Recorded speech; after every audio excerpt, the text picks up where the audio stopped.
ಉಲ್ಲೋಡು ಗ್ರಾಮದ ಸರ್ಕಾರಿ ಪ್ರೌಢಶಾಲೆಯಲ್ಲಿ ಹಮ್ಮಿಕೊಂಡಿದ್ದ ಜನಸ್ಪಂದನ ಕಾರ್ಯಕ್ರಮ ಉದ್ಘಾಟಿಸಿ ಮಾತನಾಡಿದ ಶಾಸಕ ಸುಬ್ಬಾರೆಡ್ಡಿ, ಸರ್ಕಾರದಿಂದ ಅನೇಕ ಸೌಲಭ್ಯಗಳು ದೊರೆಯುತ್ತಿದ್ದು ಅವುಗಳನ್ನು ಪಡೆಯಲು ಜನರಿಗೆ ಸಮಸ್ಯೆಯಾಗುತ್ತಿದೆ.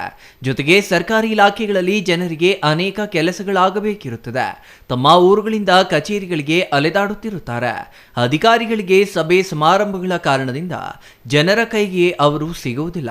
ಸರ್ಕಾರ ಜನರಿಗೆ ಅನುಕೂಲವಾಗುವ ನಿಟ್ಟಿನಲ್ಲಿ ಈ ಜನಸ್ಪಂದನ ಕಾರ್ಯಕ್ರಮ ಆಯೋಜಿಸಲಾಗಿದೆ ಎಂದರು. ಈ ಕಾರ್ಯಕ್ರಮದ ಮೂಲಕ ಜನರಿಗೆ ಸ್ಥಳದಲ್ಲಿ ಸಮಸ್ಯೆ ಬಗೆಹರಿಸಲಾಗುತ್ತದೆ. ಜನರು ಸಲ್ಲಿಸುವ ಬಹುತೇಕ ಅಹವಾಲುಗಳನ್ನು ಸಭೆಯಲ್ಲಿ ಇತ್ಯರ್ಥ ಮಾಡಲಾಗುತ್ತದೆ. ಜನರು ಇಂತಹ ಜನಸ್ಪಂದನ ಕಾರ್ಯಕ್ರಮಗಳಲ್ಲಿ ಹೆಚ್ಚಾಗಿ ಭಾಗವಹಿಸಬೇಕು. ಚುನಾವಣೆ ವೇಳೆ ನೀಡಿದ ಗ್ಯಾರಂಟಿಗಳನ್ನು ಸಮರ್ಪಕವಾಗಿ ಅನುಷ್ಠಾನ ಮಾಡಲಾಗಿದೆ. ಗ್ಯಾರಂಟಿ ಯೋಜನೆಗಳಿಗೆ ಅನುದಾನ ನೀಡುವ ಕಾರಣದಿಂದ ಕೊಂಚ ಅಭಿವೃದ್ಧಿ ಕಾರ್ಯಕ್ರಮಗಳಿಗೆ ಅನುದಾನ ಕೊರತೆಯಾಗುತ್ತಿದೆ. ಆದರೂ ಸಾಕಷ್ಟು ಅಭಿವೃದ್ಧಿ ಕಾರ್ಯಕ್ರಮಗಳನ್ನು ಹಮ್ಮಿಕೊಳ್ಳಲಾಗುತ್ತಿದೆ ಎಂದರು.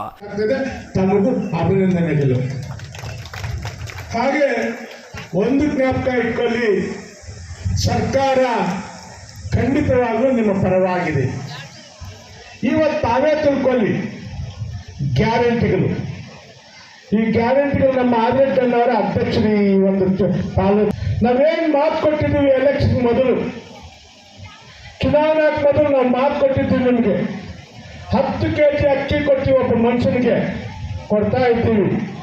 ಹೆಣ್ಣು ಮಕ್ಕಳಿಗೆ 2,000 ರೂಪಾಯಿ ಗೃಹಲಕ್ಷ್ಮಿ, ಅದಕ್ಕೆ ಒಂದು ತಿಂಗಳು 2 ತಿಂಗಳು ತಡವಾಗಿ ಬರ್ತಾ ಇದೆ. ಇನ್ಮೇಲೆ ಅದು ಸೆಟ್ರೇಟ್ ಮಾಡ್ತೀವಿ, ಕರೆಕ್ಟಾಗಿ ಬರೋ ಥರ ಮಾಡ್ತೀವಿ. ಹೆಣ್ಮಕ್ಳಿಗೆ ಬಸ್ ಫ್ರೀ ಮಾಡಿದ್ವಿ, ಕರೆಂಟ್ ಫ್ರೀ ಮಾಡಿದ್ವಿ. ನಿಮ್ಮ ಮಕ್ಕಳಿಗೆ ಉದ್ಯೋಗ ಸಿಗದೆ ಇದ್ದರೆ ನಿರುದ್ಯೋಗ ಭತ್ಯೆ ಕೊಡುವಂಥ ಕೆಲಸನೂ ನಾವು ಮಾಡ್ತಾ ಇದ್ದೀವಿ. ತಾವು ಯೋಚನೆ ಮಾಡಿ, ಈ ಗಟ್ಟಿ ನಿರ್ಧಾರ, ಈ ಥರ ಒಂದು ತಾಕತ್ತಾಗಿ ನಿರ್ಧಾರ ಮಾಡೋಕ್ಕೆ ಶಕ್ತಿ ಇರೋದು ಸಿದ್ದರಾಮಯ್ಯ ಅಂತ ಒಬ್ಬ ಮುಖ್ಯಮಂತ್ರಿಗೆ ಸಾಧ್ಯ, ಬೇರೆ ಯಾರ ಕೈಯಿಂದ ಸಾಧ್ಯ ಆಗಲಿಕ್ಕೆ ಆಗ್ತಾ ಇರ್ತಾರೆ. ಅವ್ರಿಗೆ ಬಡವರು ನೋವು ಗೊತ್ತು.